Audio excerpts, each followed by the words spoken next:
Iran, Hezbollah, le Maroc face à la menace.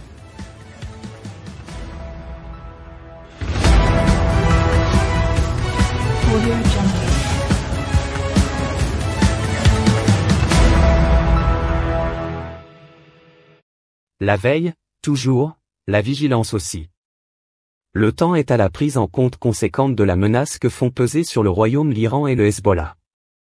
L'interview exclusive accordée ces derniers jours à la chaîne israélienne I24 News, à Salé, par Aboub Cherkaoui, directeur du Bureau central d'investigation judiciaire est éclairante à cet égard. Ce responsable dont la communication est étudiée a tenu ainsi à mettre l'accent sur cette situation. Qu'a-t-il déclaré en substance ? Que l'Iran fournit à la milice du Polisario des missiles antiaériens et des drones par l'intermédiaire du Hezbollah et avec l'aide de l'Algérie, que la République islamiste cherche à s'implanter en Afrique du Nord et au Sahel, et que le rapprochement entre l'Iran et le Hezbollah d'un côté, et l'Algérie et le mouvement séparatiste de l'autre est fortement préoccupant, il représente une menace pour la stabilité et la sécurité du Maroc. Rien ne va plus donc avec le régime actuel des mollahs de Téhéran. Depuis plus de 4 décennies, une normalisation n'a pu se faire durablement. À preuve, pas moins de 3 ruptures diplomatiques, 1979, 2009 et 2018, et des tensions bilatérales récurrentes donc. Au début 1979, le roi Hassan II avait rompu les relations diplomatiques avec ce pays.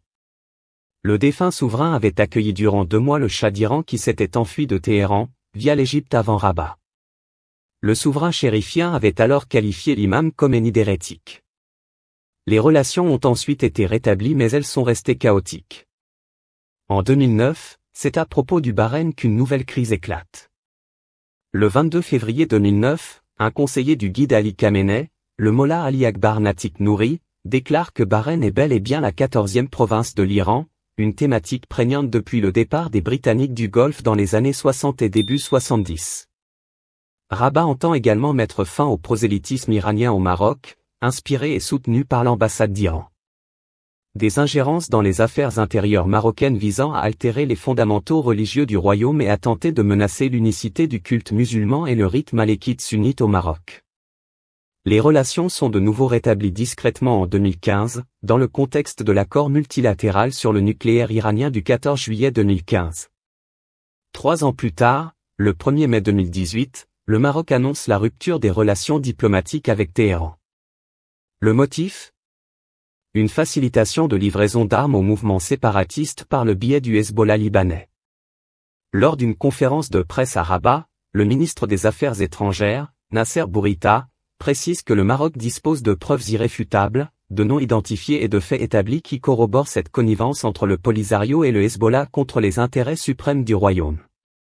Il ajoute qu'il a séjourné dans la capitale iranienne et qu'il a présenté à son homologue, Mohammad Javad Zarif, un dossier complet mettant en cause un diplomate de son pays. Il s'agit de l'attaché culturel d'Iran à Alger, Amir Moussaoui. Ce même personnage se distingue 4 ans après par des menaces directes contre le Maroc. Le 30 octobre 2022, sur la chaîne satellitaire Panarab Al-Mayadeen, le voilà qui déclare que si l'Iran apportait réellement son appui au Polisario par l'entremise du Hezbollah, les choses seraient expédiées en quelques heures, autrement dit le Sahara marocain serait rapidement envahi. Il y a bien un axe trilatéral Téhéran-Hezbollah-Polisario. Ce même responsable avait déjà allégué de liens établis à compter d'octobre 2016. Il était ensuite intervenu pour la fourniture, en avril 2018, des missiles SAM 7,9 et 11. Dernièrement, ce sont les fameux drones kamikazes Arash 2 qui ont fait l'objet de livraisons. Le 30 septembre 2022, le ministre de l'Intérieur de l'entité fantoche séparatiste, Omar Mansour, après réception par le président mauritanien, Mohamed Ould Cheikh El Ghazouani, à Nouakchott, a déclaré que son organisation allait bientôt utiliser ces drones. Ce qui allait conduire à une vigoureuse réaction de Rabat. Celle-ci se traduit à New York, le 27 octobre dernier, par la voix de l'ambassadeur auprès de l'ONU, Omar Hilal, au cours de sa traditionnelle conférence de presse suivant l'adoption de la résolution du Conseil de sécurité sur le Sahara marocain. Il a évoqué la question des drones iraniens comme un développement gravissime.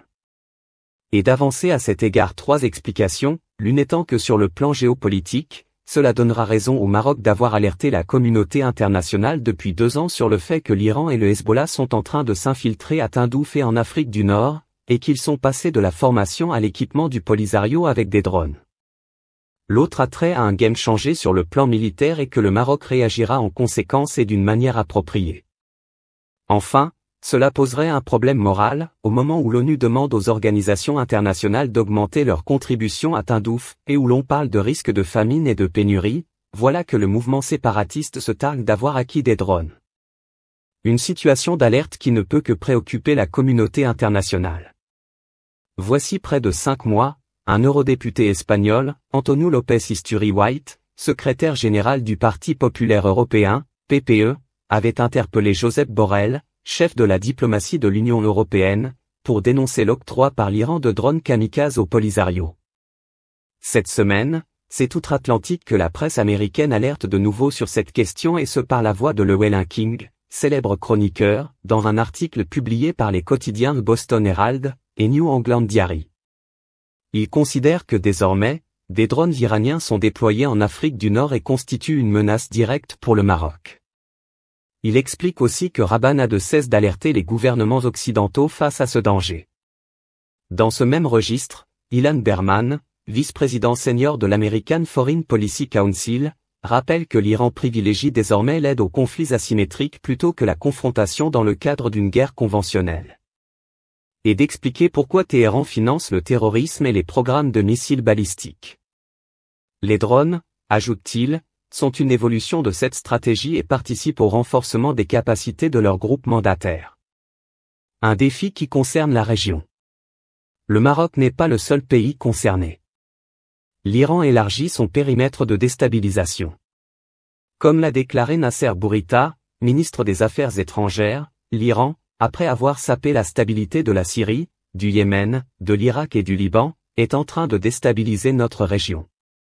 Dans cette optique, comme l'a relevé le responsable du Bureau central d'investigation judiciaire, Aboub Cherkaoui, les accords d'Abraham ont permis le renforcement des relations stratégiques et sécuritaires, ils ont été établis pour rechercher la paix et la sécurité et contrer l'expansionnisme de l'Iran et du Hezbollah.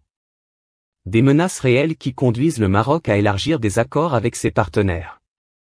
La coordination et les échanges de renseignements ainsi que l'expertise de tous les États sont nécessaires.